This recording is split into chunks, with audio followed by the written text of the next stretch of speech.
첫 시간 주님께 안녕하세요. 대강교회 오훈 목사입니다. 12월 14일 토요일입니다.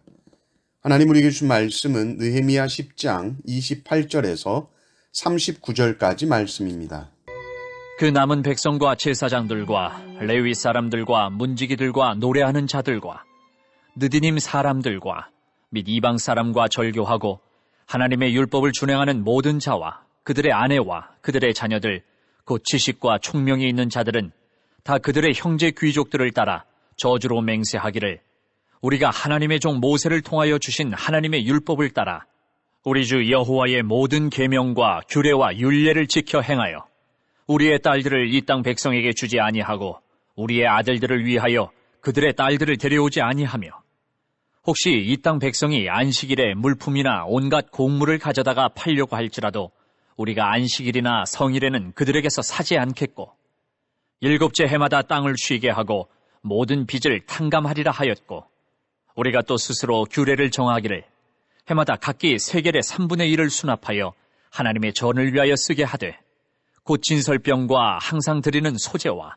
항상 드리는 번제와 안식일과 초하루와 정한 절기에 쓸 것과 성물과 이스라엘을 위하는 속죄제와 우리 하나님의 전의 모든 일을 위하여 쓰게 하였고 또 우리 제사장들과 레위 사람들과 백성들이 제비 뽑아 각기 종족대로 해마다 정한 시기에 나무를 우리 하나님의 전에 바쳐 율법에 기록한 대로 우리 하나님 여호와의 제단에 사르게 하였고 해마다 우리 토지 소산의 만물과 각종 과목의 첫 열매를 여호와의 전에 드리기로 하였고 또 우리의 맏아들들과 가축의 처음 난 것과 소와 양의 처음 난 것을 율법에 기록된 대로 우리 하나님의 전으로 가져다가 우리 하나님의 전에서 섬기는 제사장들에게 주고 또 처음 익은 밀의 가루와 거제물과 각종 과목의 열매와 새 포도주와 기름을 제사장들에게로 가져다가 우리 하나님의 전에 여러 방에 두고 또 우리 산물의 11조를 레위 사람들에게 주리라 하였나니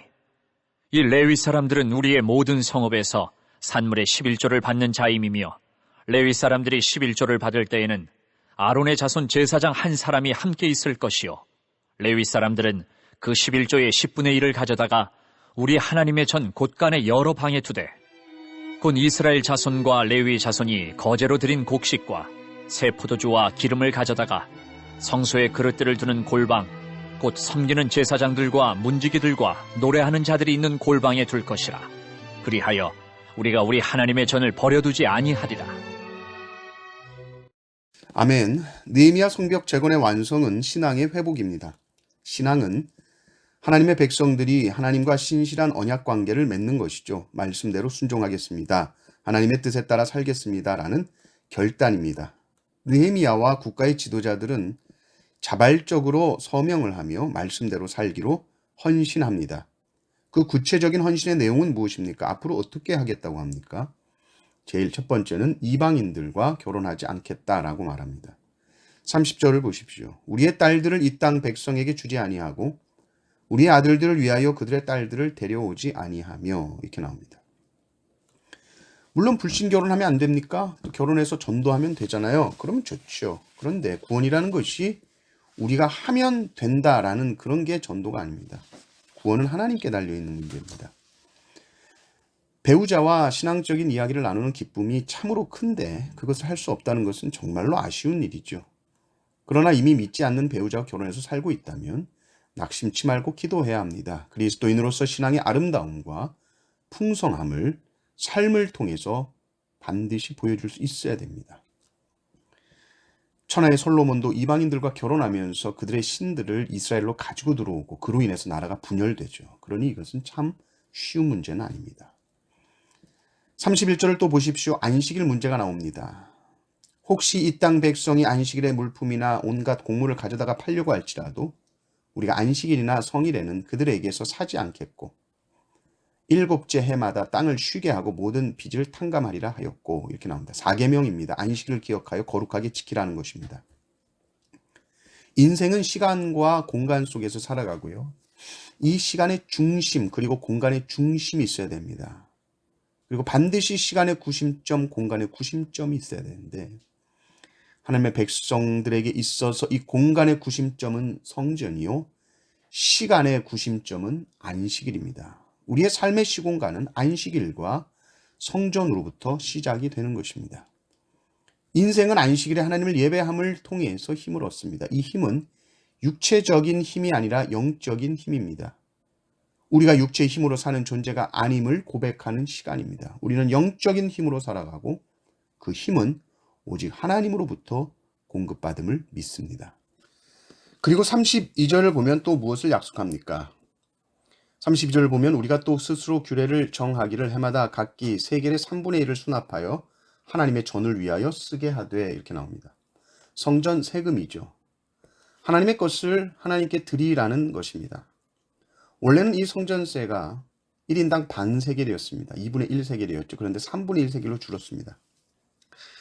성전세가 있어야 예배와 제사를 드릴 수 있는 것이죠. 성전의 중요한 바로 이 예배가 주야로 중단되어서는 안 됩니다. 중단되지 않으려면 이 제사를 계속 진행하려면 동물이 필요하죠. 그러니까 이 성전세가 회복돼야 사실은 제사가 끊이지 않고 계속 유지되는 것입니다. 그리고 또 재미있는 것은 34절을 보면 또 우리 제사장들과 레위 사람들과 백성들이 제비 뽑아 각기 종족대로 해마다 정한 시기에 나무를 우리 하나님의 전에 바쳐 율법에 기록한 대로 우리 하나님 여호와의 제단에 사르게 하였고 이렇게 나옵니다. 뭘 바칩니까? 나무를 바치죠. 무슨 나무입니까? 제물을 태워서 바칠 나무가 필요한 것입니다. 이 나무도 레위인들이 제비 뽑아서 돌아가면서 이 나무를 가져와야 됐다. 그러니까 제사장이 할 일이 참 많죠. 나무도 해와야 되고 고기도 또 잘라야 되고. 그리고 또 하나 35절을 보면 해마다 우리 토지 소산의 만물과 각종 과목의 첫 열매를 여호와의 전에 드리기로 하였고 첫 것을 드리기로 했다. 첫 것을 드린다는 것은 모든 것을 드린다는 의미입니다. 모든 것이 주님의 것이면 당연히 모든 것을 주님께 다 드려야 되죠. 그런데 그럼 우리가 살 수가 없기 때문에 자비로우신 하나님께서는 10분의 1만 바쳐라 하신 것입니다. 그리고 그 10분의 1을 주면 다 준 것으로 알겠다. 첫 것을 주면 다 준 것으로 알겠다 하시는 거죠. 첫 양, 첫 수확, 첫 아들, 첫 시간. 우리는 하나님께 최소한의 것을 드리고 있는 것입니다. 근데 우리는 최대로 드린다고 생각하죠. 하나님의 것은 절대로 손대면 안 됩니다. 우리의 시간도 하나님의 시간을 우리가 쓰면 안 됩니다. 물질도 하나님의 것은 우리가 쓰면 안 됩니다. 우리의 지혜로 내가 하나님의 시간까지 빼앗아 쓰면서 열심히 살고 또 그렇게 쓰면 내 삶이 풍요로워질 것 같아도 절대로 그렇지 않습니다. 우리의 삶은 하나님의 손에 달려있기 때문입니다. 하나님의 언약 백성으로서 지켜야 할 것은 지킵시다. 드려야 할 것은 드립시다. 우리의 모든 것이 주님의 것임을 믿는다면 실제 삶을 통해서 고백하십시오. 그래서 하나님의 백성으로 더욱 온전하게 살아가시기를 주님의 이름으로 축원합니다.